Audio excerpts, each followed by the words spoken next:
Infinix, Tecno.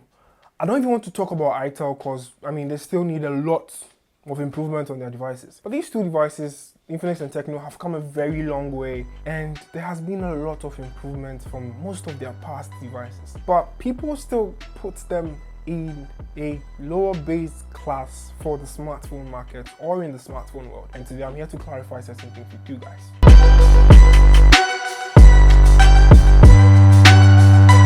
So first of all, what you need to know that Tecno devices have been crap before. Infinix devices have also been crap before. But take it like this way. You can't tell me that the Samsung Galaxy Star wasn't crap, right?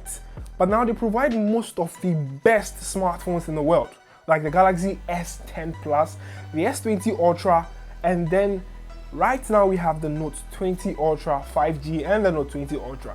And these were once very crappy phones when they started with. The Note 20 Ultra, for instance, was the Galaxy Note, which up till now, I don't think anyone would want to use the Galaxy Note, right?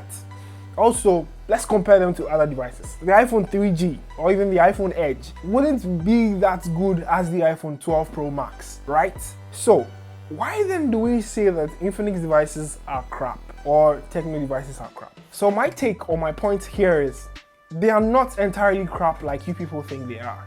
Now, most people, humans as we are, we just take an assumption from our past experiences. So maybe we probably have used a device that was very crappy and we thought it was very crappy, so for whatever, every device that comes in the future is going to be crappy as they are because that is who they are. No, that assumption for once is one thing that is very wrong. These devices have had past bad devices that have existed in the past. Why, man?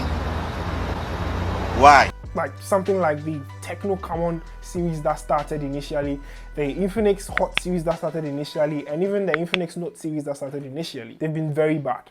But coming from the Infinix Note 5, coming from the Tecno Common 12, coming from even the Tecno Common 15, these devices have been way better. I mean, they had to waste a lot of time in adapting to bringing USB-C, which is probably a con on that device because USB-C is the new thing now, and a lot of devices are implementing it on their mobile devices, which Tecno and Infinix were delaying to bring on. So that caused a bit of a hatred, and I understand. But performance, battery life, they were working so immensely on there, and the prices for their devices were very okay, even though at some points their devices were, a bit overpricey, but still did the job expectedly as they should have been. What I'm trying to drive at here is that these Infinix and Tecno devices have come a long way. They started from somewhere and now they're heading somewhere.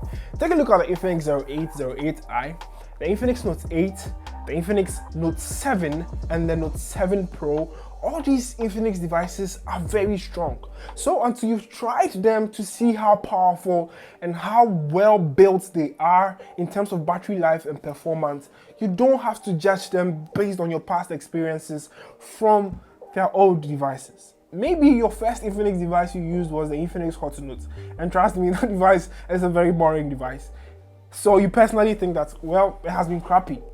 Also, Infinix is not the only manufacturer that makes Infinix smartphones. They are fakes, they are replicas that are all over the internet. So if you don't take care, you might buy a replica, which will then end you in getting the fake one, which will probably not work for you. So another advice on this is, if you're somebody who is into getting Infinix devices and Tecno devices, get it from a retailer or a certified retail shop from Transsion, be it Tecno or Infinix. The Infinix 08i has a 90 Hz refresh rate, an 18 watt fast charging capability, and USB-C with more improved performance capability, 8 GB of RAM, 128 GB of internal storage, and this is just superb. Night mode on their 64 megapixel camera lens is something that blows my mind because they're so crisp and detailed. That's maybe some of these low-end Samsung devices wouldn't be able to do.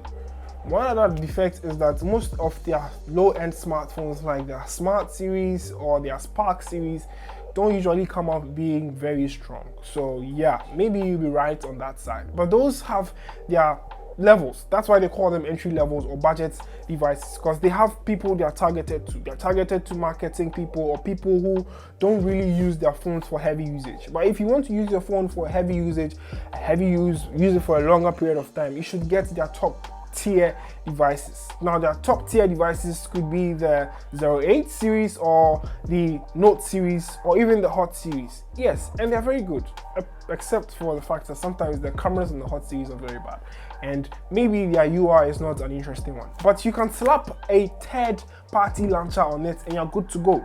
Yes, and you can even disable the bloatware that comes in the apps, in the app drawer. So you're good to go. Because up to now, I know a couple of devices that are known to be high-end and they can't even handle gaming well, and their battery capacity is also very bad.